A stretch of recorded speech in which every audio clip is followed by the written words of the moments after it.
Estamos de volta aí com o programa Pontuando e eu estou com o blog do Michael Roberts aberto aqui porque recebi aqui uma informação.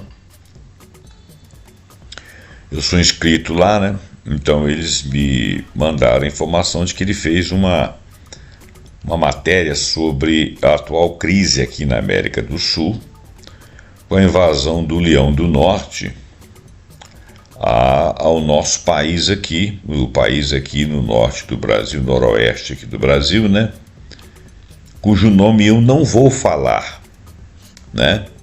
O país invadido aqui da América do Sul, e o Leão do Norte é o invasor e o seu representante.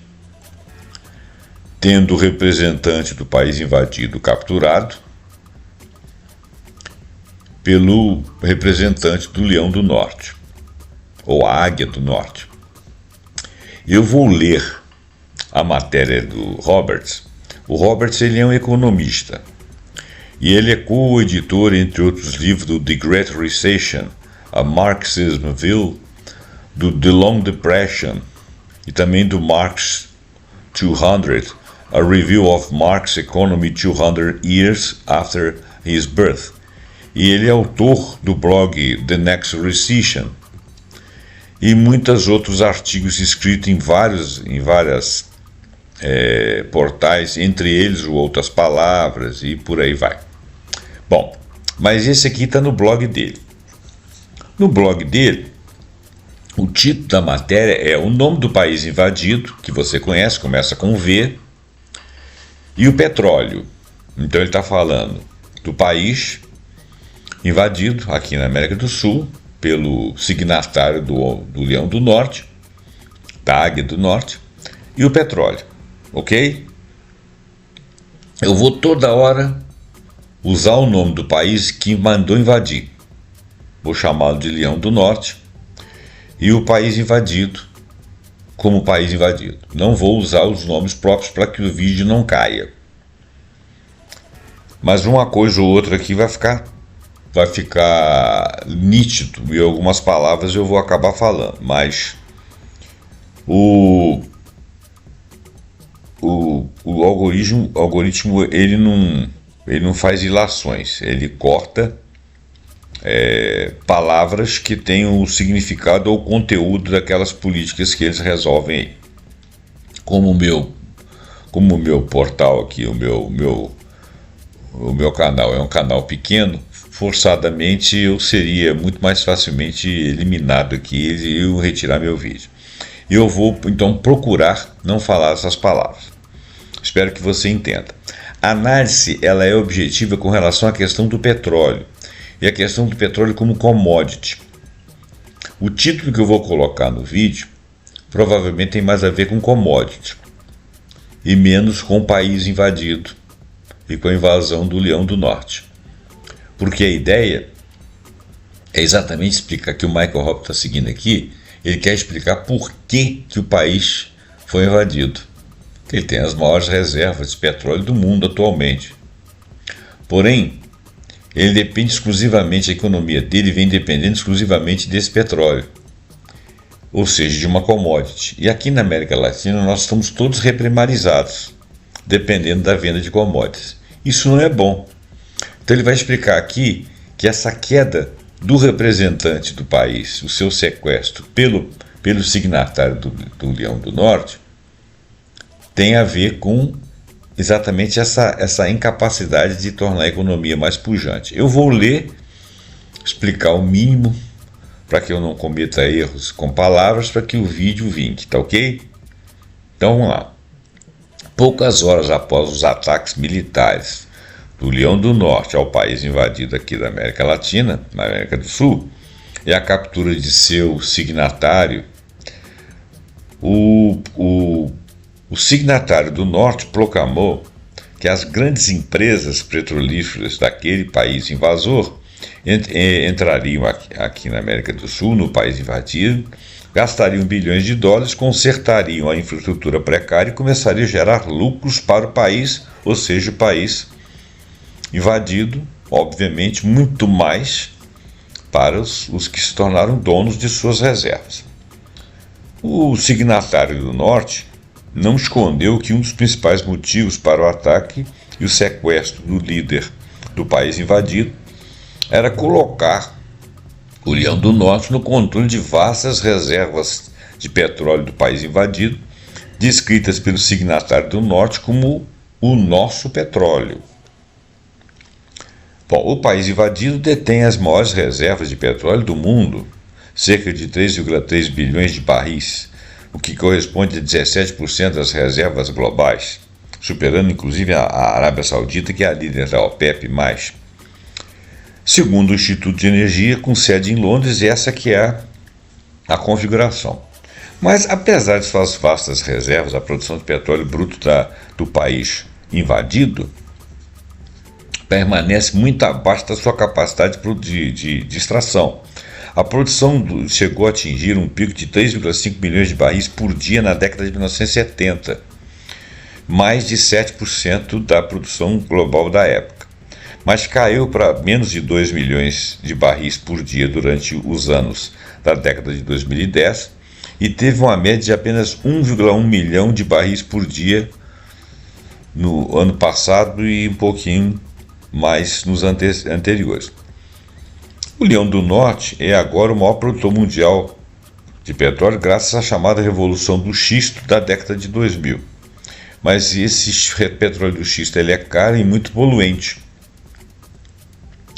E você gasta muita água e as águas do subsolo ficam extremamente poluídas, inclusive elas ficam inflamáveis. Bom, mas isso significa que o mundo está cada vez mais inundado de petróleo. Que você tem o petróleo das bacias dos países que ainda estão jorrando, claro que um dia vai acabar esse petróleo, e tal, mas nós temos bastante oferta de petróleo nesse momento. Então, a oferta supera atualmente o crescimento da demanda, ou seja, da necessidade global de petróleo, que está sendo desacelerada devido à lenta expansão econômica na maioria dos países, das principais economias, e a transição gradual que as economias estão tendo para energias renováveis na produção da própria energia.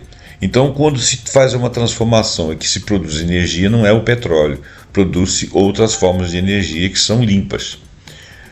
Para quê? Porque o petróleo é poluente, ok? Ele faz o chamado aquecimento global. Então, existe a necessidade de fazer essa troca. E os países estão crescendo menos, estão consumindo menos petróleo, mas a demanda daqueles que produzem petróleo está alta. Bom, mas tem mais coisa.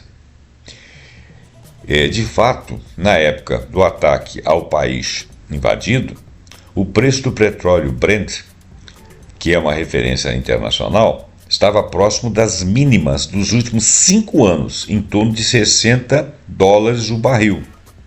Veja bem, por volta de 2022, o barril estava próximo de $120. Ele foi caindo, em 2024 ele chegou a 80 e foi caindo em 2026. Agora, no início do ano, ele está a $60 o barril. Isso significa que se a oferta está grande, o preço cai. Então, o signatário do Leão do Norte pode até estar dizendo que as grandes petrolíferas globais, que agora ele, o signatário do Leão do Norte, está no comando do país invadido e que eles podem investir e ganhar montanhas de dinheiro, mas as empresas petrolíferas podem não estar convencidas disso, porque elas sabem fazer conta.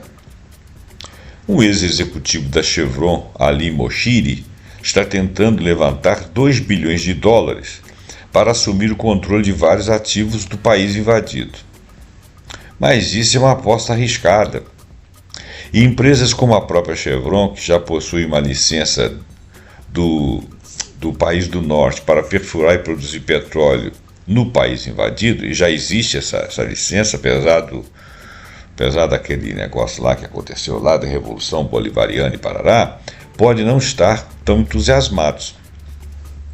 O custo de restauração da produção de petróleo do país invadido não será baixo, uma vez que a indústria possui uma infraestrutura de perfuração bastante precária e o petróleo extraído é um petróleo muito pesado, grosso, denso.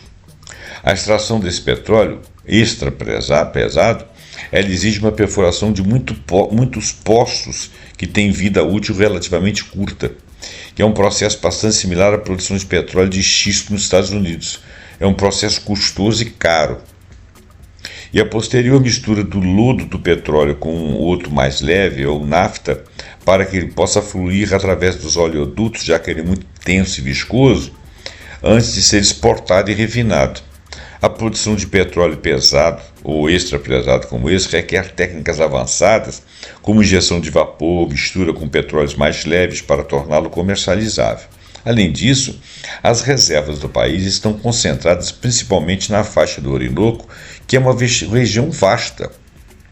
Remonta à parte leste do país, que se estende aproximadamente a 5.000 km², que é mais ou menos a mesma coisa que 21.235 milhas quadradas, que eles no norte usam isso, né? Além disso, esse excesso de oferta de petróleo atual começou a afetar lucros com as novas explorações e extrações.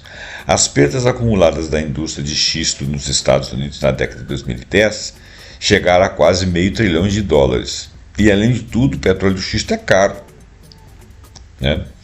Tudo depende do preço de equilíbrio, estimado em média em cerca de 60 por barril para o xisto americano, o que talvez não seja lucrativo para quem produz.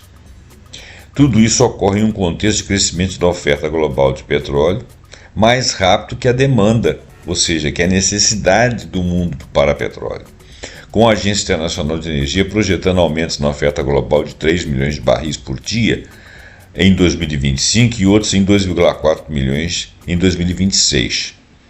2025, eles vão fazer a contabilidade e vão ver se foi de fato 3 milhões de barris. E se em 2026 a projeção é de 2,4 milhões. Mas houve aumento de demanda apenas de 830 mil barris em 2025 e 860 mil barris em 2026. Será que se chegou a 3 milhões de barril dia? Será que se chegou ou se vai se chegar a 2 ou 2,5 bilhões de barris em 2026? Isso fala quanto o preço, quanto a lucratividade. George Leon, da Rystad Energy, estima que dobrar a produção para aproximadamente 2 milhões de barris até o início de 2030 custaria 115 bilhões, cerca de 3 vezes o investimento combinado da ExxonMobil e da Chevron no ano passado. Será que a Exxon e a Chevron conseguiriam tornar isso lucrativo no atual equilíbrio mundial entre oferta e demanda de petróleo, especialmente considerando que esse petróleo pesado vai precisar ser vendido abaixo do preço de $60 o barril, que é a referência? Porque isso aí é complicado para o xisto, vai ser complicado também para o petróleo pesado. No entanto, existem outros fatores por trás da ação desse signatário do Norte contra o país invadido. A nova estratégia de segurança nacional deixa isso claro. A famosa doutrina Monroe, da década de 1820, voltou turbinada. Está todo mundo falando disso aí, América para os americanos, né? Naquela época, o presidente Monroe declarou que as nações europeias não deveriam interferir ou tentar controlar algo na América Latina, pois esta agora estava sob esfera de influência do Leão do Norte. Agora, sob a liderança do signatário do Leão do Norte, a globalização deu lugar ao lema a fulana grande novamente, né? Estabelecendo firmemente a América Latina como um quintal do imperialismo do Leão do Norte. Isso significa que nenhum país pode resistir à política e aos interesses do Leão do Norte. Regimes amistosos devem ser instalados para permitir tanto o uso privilegiado de recursos pelo Leão do Norte quanto a capacidade de negar esses recursos aos concorrentes. Por exemplo, negar alguma coisa para a China. Isso significa que a crescente influência e investimento dos chineses na região devem ser bloqueados. Embora o petróleo do país invadido represente apenas 300 mil dos 11,3 milhões de barris que a China importava diariamente em 2025, segundo o Instituto de Estudo de Energia de Oxford, empresas da República Popular da China já haviam conquistado espaço na indústria de perfuração de petróleo do país invadido. Bom, em 2024, na época da controversa eleição desse líder do país invadido que foi sequestrado ou foi retirado do poder à força, Michael Horps, diz o seguinte: apontei que o capitalismo venezuelano estava intimamente ligado à rentabilidade de setor energético que se encontrava em espiral descendente após o colapso dos preços de petróleo de 2010 e a sanção que o Leão do Norte fez, né, sobre o país invadido atual. E aqui tem um gráfico mostrando que houve uma queda substancial. As conquistas da classe trabalhadora alcançadas no governo anterior ao atual sequestrado, na década de 2000, só foram possíveis porque os preços do petróleo atingiram seu pico. Ele está dizendo de quem fez lá a tal revolução. Mas então os preços das commodities, incluindo o petróleo, começaram a cair. Caíram bem. E isso coincidiu mais ou menos com a morte do signatário anterior ao que atualmente foi sequestrado, que foi o que fez a revolução lá. O governo do atual sequestrado perdeu o apoio de sua base operária à medida que a hiperinflação destruiu o padrão de vida. O governo do sequestrado então passou a depender cada vez mais não do apoio da classe trabalhadora, mas das forças armadas, que começaram a gozar de privilégios especiais para serem, vamos dizer, fiéis, né? E esses privilégios especiais incluíam comprar em mercados exclusivos, como por exemplo em bases militares, acesso privilegiado a empréstimos e a compra de carros e apartamentos que recebiam também aumentos substanciais, aumentos de salário para poder bancar esse ritmo de vida. Então, eles começaram a explorar o controle cambial e subsídios, começaram a vender gasolina barata comprada em países vizinhos com lucros enormes.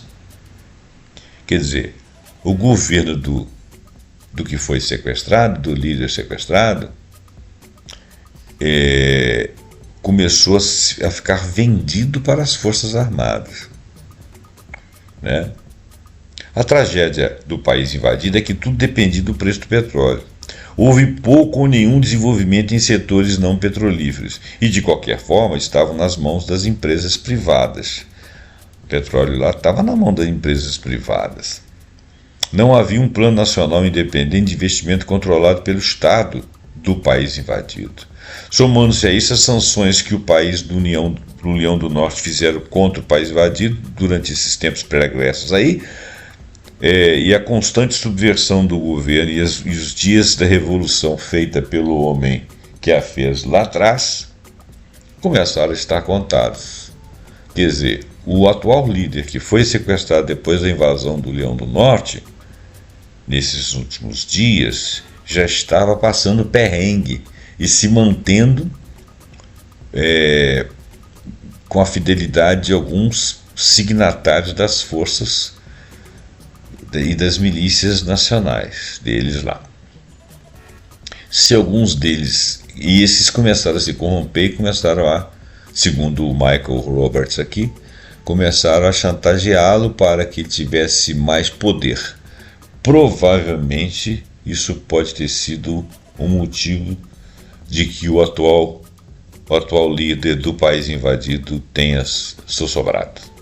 Ok? É uma lição para toda a América Latina. A desindustrialização do subcontinente desde a década de 1980, do qual o Brasil teve os seus dias perdidos, né? E o Leão do Norte também desindustrializou.